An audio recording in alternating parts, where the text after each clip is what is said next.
Meu nome é Welton, represento a Bicamp.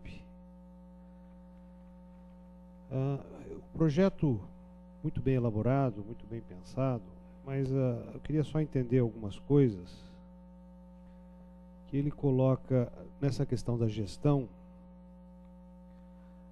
Ele atribui já no 10 a gestão do meio ambiente. Depois ele mais à frente, no 24, o município é responsável pelos resíduos urbanos. Depois no 32, o poder público municipal, a gestão dos resíduos da construção civil. Depois no 39, tratados em sistemas licenciados, controlados e fiscalizados pelos órgãos públicos competentes, antes da disposição final, a questão dos resíduos de saúde. No 48, dos resíduos perigosos, condicioná-lo e tal, controle ambiental do Estado e pelo próprio município. Ele vai dando responsabilidades ao município em todos os setores. Aí quando vem nas penalidades, o primeiro a ser penalizado é o gerador.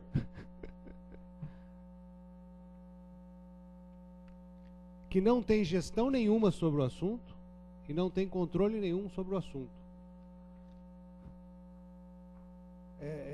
Eu não sei se é lógico ou não, mas até que ponto o gerador é responsável ou a fiscalização é precária? Essa a pergunta. Quer dizer, quando vem das penalidades, o gerador é colocado em todas as instâncias como responsável. O gerador e o transportador. Se vazou, se aconteceu isso, se aconteceu aquilo, se aconteceu aquele outro, ainda que ele tenha certificações e tal. Usando um exemplo esdrúxulo. Meu sanito na porta da minha casa, o lixeiro passa, vaza, sujei, eu poluí, eu contaminei, ou seja lá o que for. Um exemplo bem esdrúxulo do usuário final, um gerador pequeno, não estou falando da grande indústria química, mas vamos pegar um exemplo básico. Quer dizer, nessa lei, a conclusão das penalidades ou das responsabilidades cai toda sobre o gerador e toda a coordenação, a fiscalização, a forma de administrar isso é do poder público.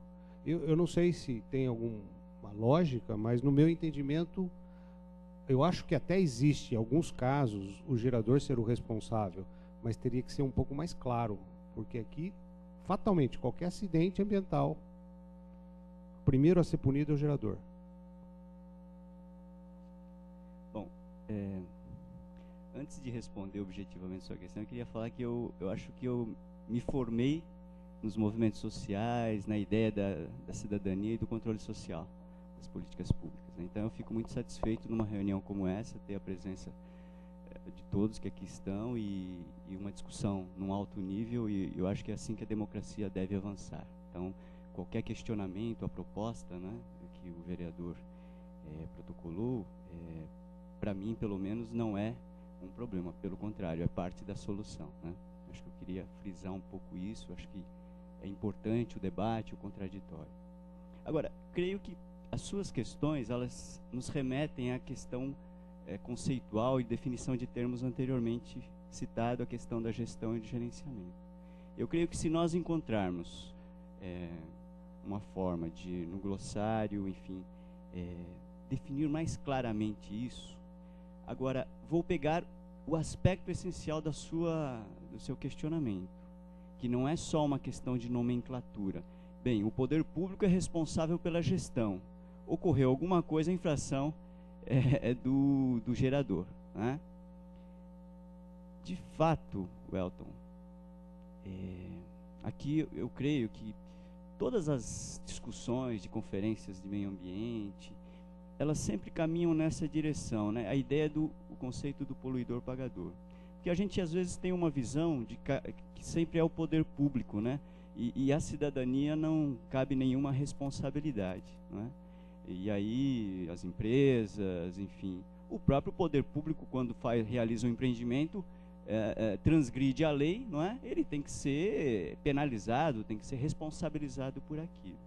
Eu creio que a sua questão, a meu ver, é essa. Se há um desbalanceamento em a gestão ficar na mão do poder público e o gerador ser o único penalizado, bem, este não foi o sentido da construção deste projeto.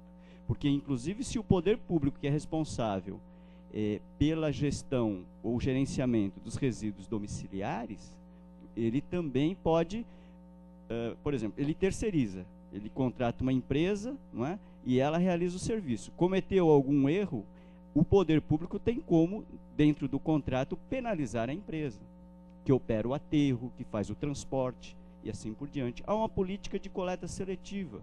O cidadão é obrigado a seguir as normas que o poder público estabelece. Olha, separa dessa daquela forma, né? E aí tem lá chorume no material reciclável. Bem, aqui o cidadão não cumpriu a norma, né? E aí ele vai ser responsabilizado por isso. Esse foi o sentido geral, não no sentido desbalanceado. Bom, agora você joga tudo no contribuinte e o poder público só faz a gestão, estabelece as normas e cumpra-se o outro, não nós.